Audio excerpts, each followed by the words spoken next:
Alang Gatus, pasok! Iginit ng kilusang Mayo 1 na walang ginagawa ang administrasyon ni Pangulong Noy Aquino para mapagbuti ang kalagayan ng mga manggagawa sa Pilipinas.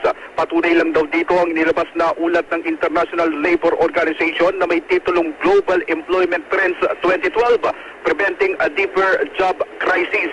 Nakapaloob kasi sa ulat ng ILO na sa bawat 10 Pilipinong manggagawa ay nasa tinatawag na vulnerable employment condition. Ibig sabihin, maraming manggagawa sa Pilipinas ay nasa kalunos-lunos na kalagayan, mababa ang sweldo, walang seguridad sa paggawa at iba pa. Ayon kay KMU Secretary General Roger Suluta, masyadong maliit ang tinatanggap na minimum na sweldo ng mga manggagawa na hindi makasapat para sa isang pamilya na may 6 na miyembro. Talamak din anya ang kontraktualisasyon kung saan walang proteksyon ang mga empleyado at pwedeng alisin sa trabaho anumang oras gustuhin ng kanilang mga employer.